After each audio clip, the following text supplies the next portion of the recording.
नमस्कार मो Sanghamitra ADR Odisha channel को आपण मानक स्वागत।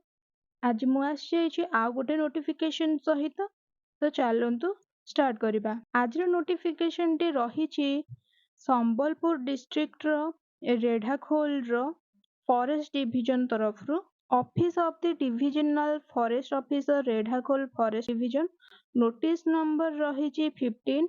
आपणकर पोस्ट रहिबो एथिरे लीगल एडवाइजर रो।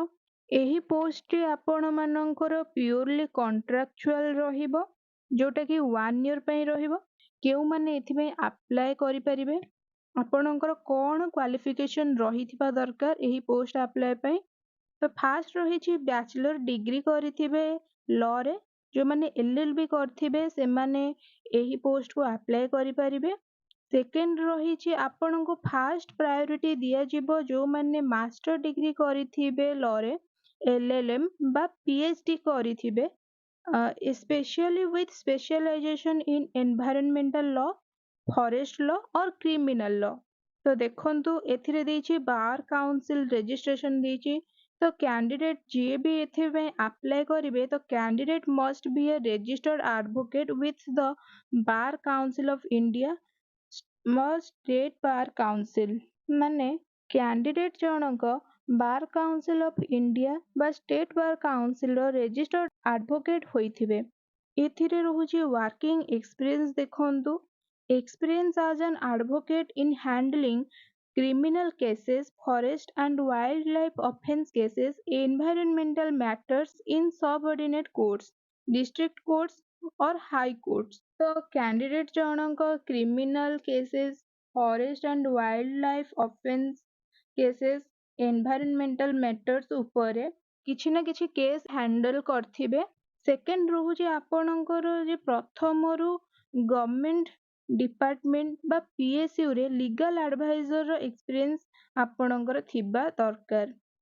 तो एही सब जदि आपणक पाखरे दक्षता अछि तेबे आपण निहाती एही पोस्ट को अप्लाई करि परिबे। तो देखंतु यार सैलरी रहुछि 50,000 पर मंथ रहुछि। अपर एज लिमिट रहुछि 35 इयर्स आज ऑन 1/1/25। माने आपणकर जनवरी 1 तारिख 2025 सुधा आपणकर 35 हेइथिबो किंबा ताठारु बिलो आपण अप्लाई करि परिबे, किंतु आपणकर पर्टिकुलरली एज लिमिट रहुछि 35 इयर्स जोटा कि आपणकर अपर एज लिमिट रहुछि। किंतु जो मानकर अलगा कास्ट लाइक एसटी अछि, एससी अछि, एससी बीसी अछि, जो माने एही कास्ट जदि कोनोसी कैंडिडेट अप्लाई करूछंती तेबे आपणकर 5 इयर्स रिलैक्सेशन रहिबो। एही पोस्ट को अप्लाई करिवार लास्ट डेट रहुछि आपणकर 7/9/2025। माने आपण माने सेप्टेम्बर 7 संध्या 6टा सुधा आपण एही पोस्ट को अप्लाई करि परिबे। आपणकर एथिरे ए नोटिस रे देखि पारथु एथिरे गोटे ईमेल देछि, जो ईमेल रे कि आपण माने आपणकर रिज्यूम टी को सेंड करिवे। आशा करूछि आपण माननकु ए भिडियोटी भलो लागिथिबो एवं एही भिडियोटी आपण पई बहुत हेल्पफुल हेइथिबो। तेबे जदि आपनको ए भिडियोटी भलो लागिछि तेबे आपण लाइक शेयर एंड सब्सक्राइब करंतु। रहुछि।